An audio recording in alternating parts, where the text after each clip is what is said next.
There is a modern epidemic sweeping across Southeast Asia right now, and it's impacting us way more than most folks understand, all the way up to murder. This isn't an outbreak of sickness or hunger or some virus, but one built on lies instead. And it has already taken thousands of lives, including Vera Kravtsova's, hidden deep in the jungles and hills of Myanmar and the countries around it. A huge and fast-growing web of scam centers, cyber fraud prisons, and human trafficking hubs has swallowed up not tens but hundreds of thousands of people. These are the spots where folks get tricked by job listings and online relationships that seem totally real, only to get kidnapped, sold off, and forced to work under the constant fear of getting hurt. And behind that shiny promise of making money online, there's a much uglier truth at play, one that hardly anyone talks about. Inside these places, the number of people dying is thought to be incredibly high, and it's almost definitely way higher than any government wants to say out loud. And the real kicker is, these aren't just random crimes either, because this is a business worth billions of dollars. It's fueled by victims from all over the world, targets in the West, and a never-ending supply of people who are just desperate for a job. And as these scam operations get bigger, well, their need for new workers grows right along with them. Because of that, recruitment scams have totally blown up, pretending to be tech companies, marketing agencies, travel firms, and even pretty young women on Telegram, which I don't know about you, but is something I get literally every single day. And all of this is exactly how a smart, driven, and hopeful 22-year-old woman named Vera Kravtsova ended up on a plane to Thailand for what she thought was her big break. But sadly, as you've probably figured out by now, it wasn't, as she would never be seen alive again. See, Vera told her family she'd be safe in Thailand, and she told her friends she'd be home before they knew it. But instead, the job she was traveling for wasn't even real. The company didn't exist. And the minute she landed, she got pulled into the same trap that thousands of others had already fallen for. An underground world run by violence, gangs, threats, and pure fear. For Vera, it ended in death. But her story shows us something much bigger I want to talk about today. A crisis that's unfolding right now in the shadows of Southeast Asia. Welcome back to CD Crime Diaries, everyone. I'm Adrian, and today we're heading to Myanmar and the countries around it to dig up the awful truths about these scam operations. By the way, Americans say it like me-and-mar, and Europeans say Myanmar, so depending on where you're from, sorry about that. The other day, I got yet another message on Telegram from a good-looking woman who said she knew me. And it got me thinking, where are all these random messages coming from and why? Now, it was pretty obvious I was probably getting scammed. But when I figured out this might be part of some secret scamming compound in Myanmar, I decided to play along. And the deeper I looked into the scamming world, the more I realized how often it actually turns into homicide. And that's when I learned about Vera Kravtsova's case. So let's talk about what happened to Vera. Then dive into the whole world of these scam compounds and then see how my scammer tried to get me. We're heading into some new territory here. But if you're into true crime, weird and dark stories, then please think about subscribing to CD Crime Diaries. Thanks. And now, with that said, go grab yourself a coffee and let's get started. This is the case of Vera Kravtsova. Welcome to Belarus, folks. A country a lot of people actually have a hard time placing on a map. Tucked between Russia, Poland, Lithuania, and Ukraine, it's a place known for its thick forests, little villages where it feels like time stands still, and cities that still hold onto old Soviet buildings. The country is technically called Europe's last dictatorship, a place where speaking your mind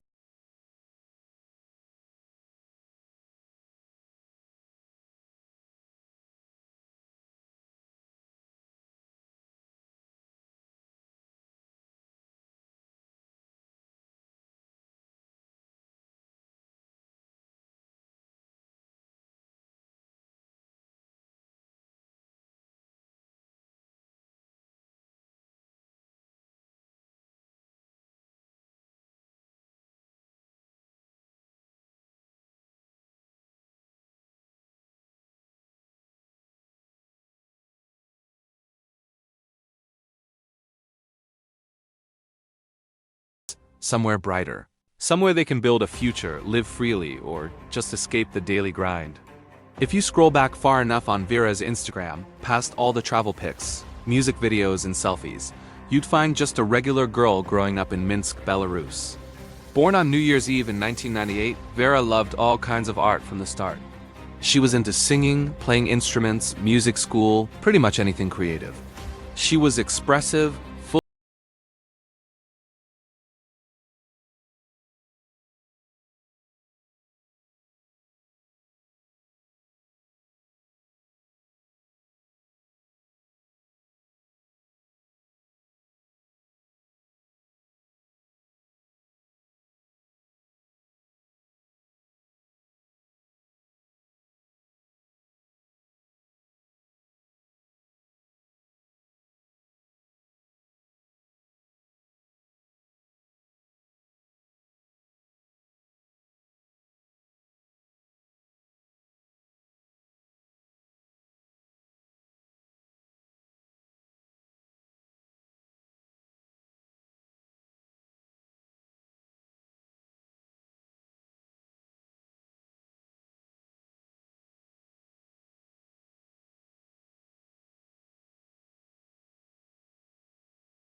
shows little pieces of that life.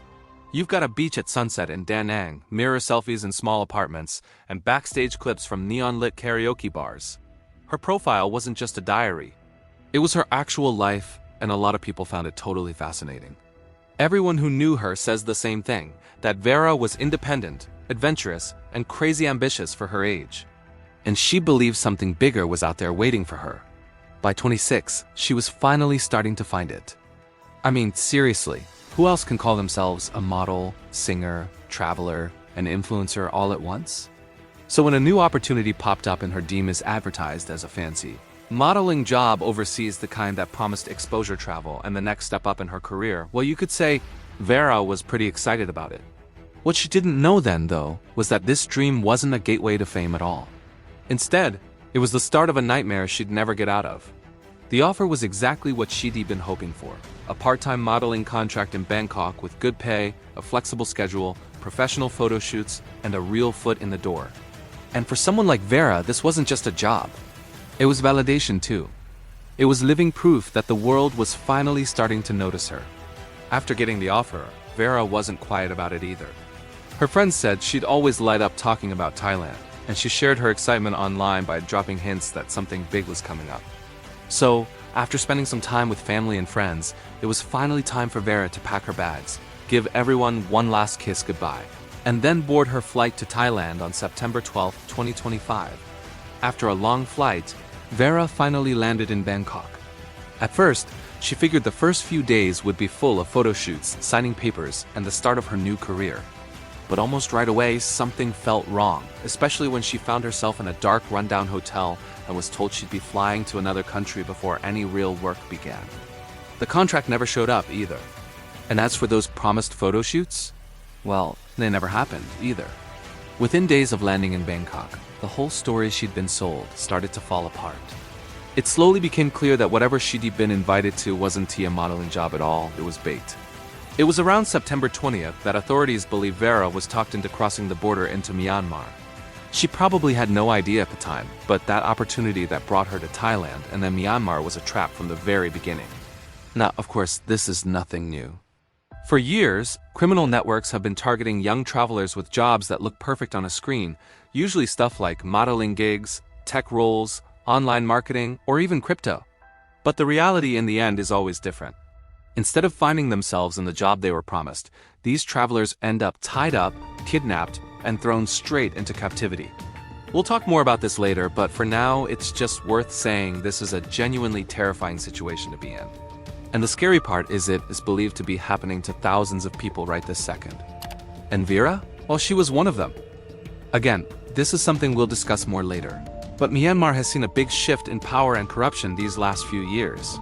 And once you're inside Myanmar's borders, which is basically the main spot for these scam compounds, you're sadly at a much higher risk of being forced into labor, tortured, or even killed. Vera's freedom disappeared in an instant. Not only were her passport and phone taken away, but her contact with the outside world was cut off and she was watched all the time. And as for the work? Well, they used her own looks against her. Vera was likely forced to pose message and flirt with wealthy men online, playing with their emotions, to send money back to the gang holding her captive, which is a disgusting and wrong way to live and the total opposite of what she ever wanted to do. Vera was talented, creative and skilled, and she knew she could make money honestly. But instead, she was stuck in a locked room tricking other people. In those first few days, she must have believed she could get away and that other people would notice she'd gone quiet. And the truth is, they did. Not just her family and friends, but her followers online too. And they all started to worry. But the thing was, Vera was untraceable. In fact, she wasn't even in the same country she was supposed to be in anymore. And by the time people could connect the dots, well, sadly, it was already too late. For a while, nobody knew anything was wrong. Whether she was actually the one messaging her family and friends during that time, we might never know. But on October 4th, 2025, her phone suddenly went silent. After that date, there were no more replies, no answers to calls, and no new posts or comments on any of her social media. It was just a sudden and very obvious quiet. At first, her family tried to explain it away.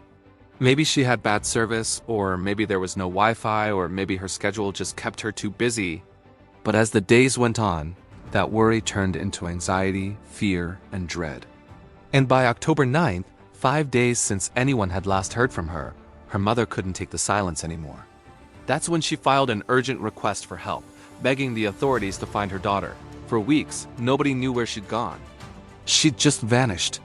And during that time, Thai authorities weren't much help either.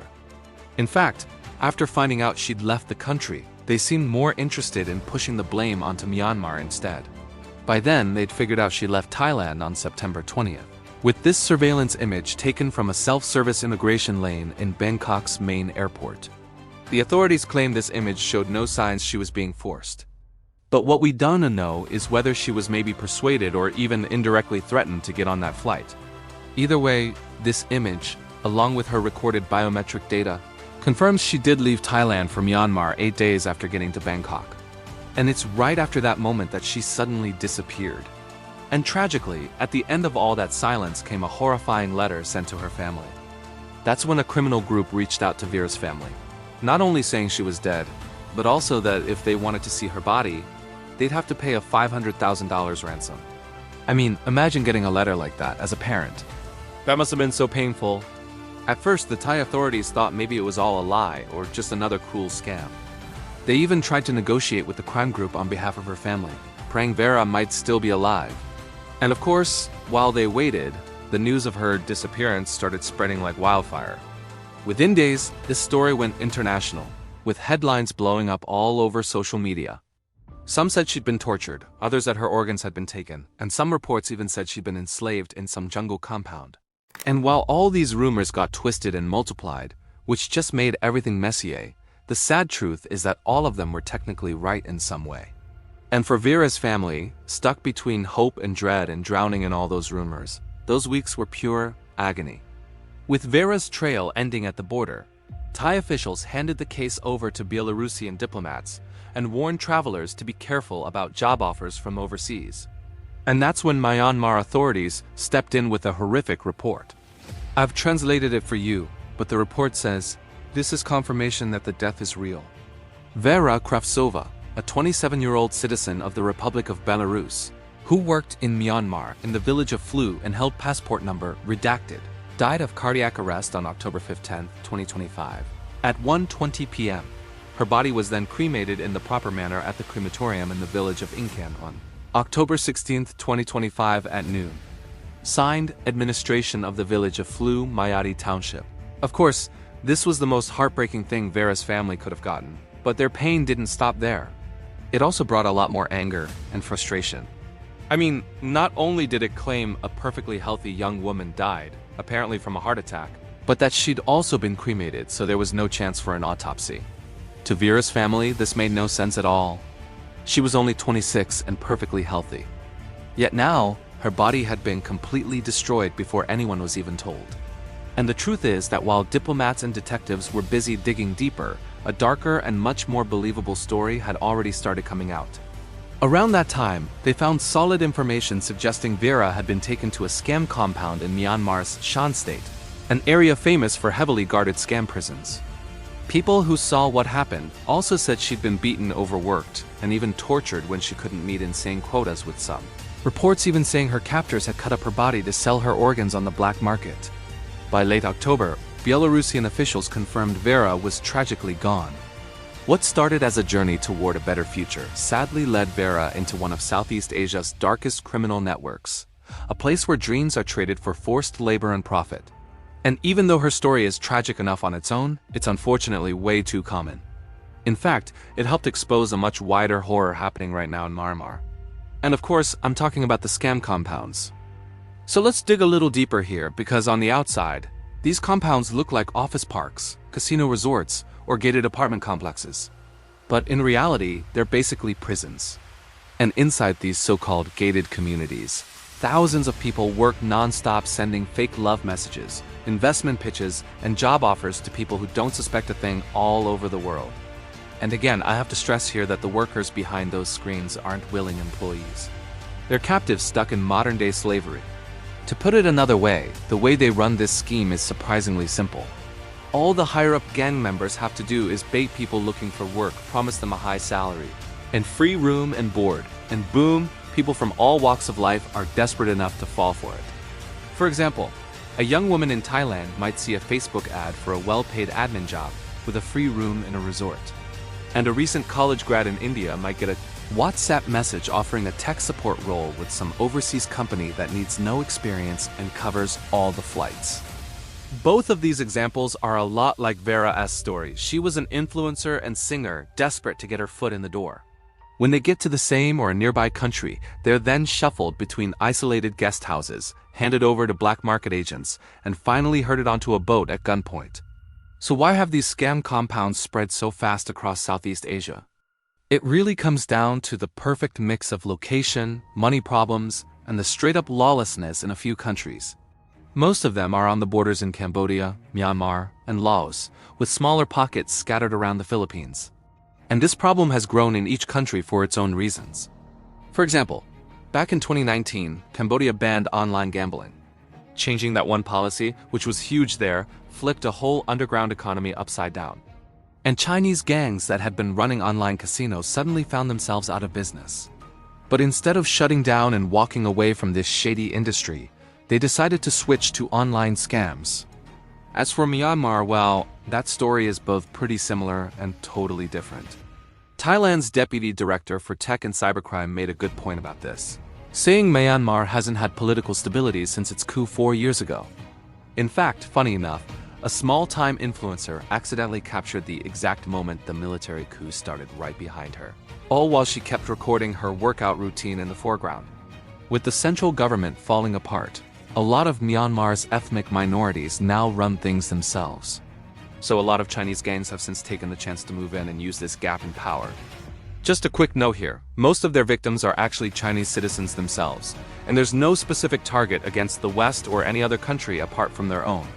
In Cambodia, investigators have found at least 50 scam compounds across the country.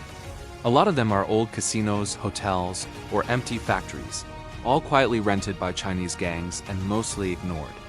The problem is that money talks loud in struggling economies.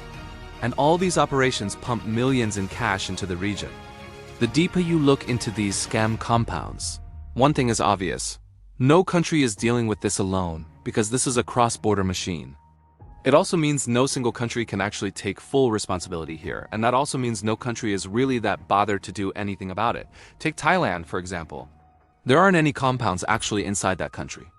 But it's seen as a soft launchpad for other less developed countries, because Thailand is generally seen as a safer place. And so what they do is often lure people there instead. And when those people least expect it, that's when they're kidnapped and taken across the border by river.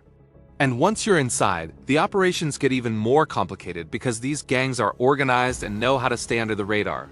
They even bribe local authorities to look the other way because they know it's kind of good for the local economy. And unless you're being hunted by someone like CoffeeZilla, crypto mostly keeps transactions anonymous, with the whole process designed to be as hard to trace as possible. Inside, armed guards usually walk the perimeter walls, which are often topped with barbed wire. And if that's not enough, cameras are everywhere. The whole place feels like a mix between a tech startup and a max security prison. Except there is no air conditioning and you get attacked if you don't meet your quota. Every employee here is given a specialty. Some might post job offers, looking to bring more workers into the compound, while others run romance scams to get money from their victims. This is actually the one I was targeted with by a so-called Amy Lee, and as soon as they felt they were getting somewhere, they moved me to a second Telegram account. They do this because they're actually transferring me from one employee to another, basically getting moved from a recruiter to an experienced scam artist. Now, in the scamming world, this is called pig butchering, where scammers basically groom people online by building trust and then convincing them to send or invest their life savings one way or another. The tricks they use are pretty much endless here, with scripts written ahead of time, methods tested in real time, and if one scam fails, another one takes its place. As for the schedules in these scam prisons, from what we know, they're brutal. 16-hour shifts are normal here, 7 days a week with barely any breaks. Meals are small, sleep happens in overcrowded rooms, and new arrivals are often handcuffed for days. And if you refuse to work, well then you get beaten by other inmates who are often forced to do it. A lot of the captives lucky enough to escape these places have openly said they were tasered, beaten with crowbars, and even shocked with shock collars. And no surprise, medical care is basically non-existent, especially after a beating. And in a lot of these cases, even if you are allowed to be let go back into the outside world, they'll only release you once all your bruises have healed. Things get way more serious too. As we know, a lot of people die in these places. Things get out of hand. Some are sexually abused, and some are even used in the black market for organ harvesting. It's genuinely an absolutely horrible place to be, especially if you're a woman. The psychological fear and pressure is its own kind of torture too. I mean, imagine spending 16 hours a day betraying strangers online, knowing that if you slow down, someone's gonna hit you. In fact, after a while, a lot of these captives even start to feel like they deserve their punishment for the pain they wreak causing their scam targets. These captives stop sleeping. Some stop eating, and some even start planning ways to end their own suffering. For many women and some men, the nightmare goes even deeper here. And that's because several of these compounds also work as hubs for sexual exploitation, where they force people into prostitution or making adult content. The size of this crisis is almost impossible to really get your head around. And the truth is, we don't actually know how many have fallen victim to this industry or how many are stuck in there right now. But what we can say for sure is that the numbers aren't in the thousands, but in the hundreds of thousands, and these prisoners are mostly from Southeast Asia. And of course, the truth is that for every prisoner on the inside, there are several other victims on the outside who could have fallen for this scam. I mean, I could have been one of them if I wasn't careful. On that note, I'm curious now. Have you ever gotten a message on WhatsApp or Telegram or somewhere else that seemed really shady? Please share your stories down below. By the way, many have died trying to escape these prisons. Some have jumped from high floors, others have drowned trying to swim across rivers. And apparently, there have even been reports of landmines being used. And on the inside, there's malnutrition, untreated sickness, and routine violence. Human rights groups believe the numbers are way undercounted just by the sheer amount of people here. This has to be one of the biggest trafficking and slavery crises of the 21st century. And the insane thing is that all of this popped up in barely 5 years. Hundreds of thousands of young people from Asia, Africa, and even from Western countries are all vanishing into scam compounds built for fraud. It's unbelievable to think all of this sounds like some plot from Squid Game. But the terrifying part is it's not fiction. All of this is happening right now. And the cost isn't just measured in dollars, but in actual human lives too. So there is a tiny sliver of hope here because in the last few years, raids and rescues have finally dragged this industry into the light. However, at the same time, even after talking about this to a lot of my family and friends while I was researching this story, not a single one of them knew this whole industry existed. To share a slightly hopeful story, one of the biggest busts happened earlier this year when Myanmar's military stormed scam hubs found in Mayati. The infamous fraud gang KK Park was taken apart in this operation, where thousands of captives were reportedly freed and hundreds of gang members were arrested. It's actually mind-blowing if you look this up online. There are tons of photos and videos of thin survivors, entire fields filled with gang computers, and row after row of buildings that look more like army barracks than anything else. And the terrifying thing is there are dozens of these compounds all along the Thai border, and this is just one of them. Cambodia has also recently started to crack down, with raids in Sihanoukville and Phnom Penh uncovering buildings packed with scared foreigners. But sadly, as you can probably imagine, corruption runs deep here.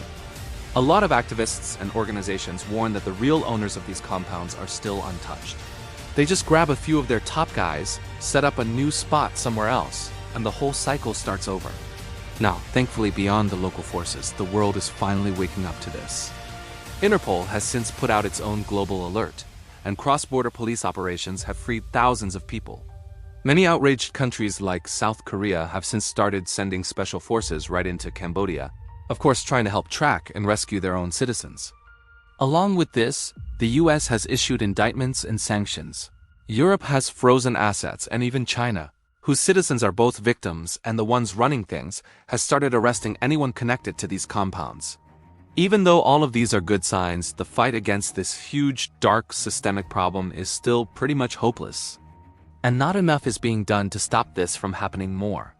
And not enough punishment is being handed out to all the people responsible at the top. And until the day comes where we stand with enough pressure, awareness, and force to push back against these people, the scam compounds will keep on trapping, berating, torturing, abusing, and even murdering thousands of victims. So the next time you get a message that looks like a scam, ask yourself something. Who's really behind that screen? Normally, we feel disgust toward whoever it might be. But the truth is, it could actually be someone who's being forced to work against their will. I guess for now, all we can do is report what we find and hope things get better in the future. Anyway, folks, that's the end of the video for me today. It's kind of funny how this one started with just one message from Telegram. On that note, let me know what you think about this one and this slightly different investigation. As always, thanks so much for being here today. I really do appreciate it. Thank you again for watching today. And as always, I'll see you again really soon. For now, look after yourselves. Look after each other and stay safe. And enjoy the new year. Thank you and goodbye.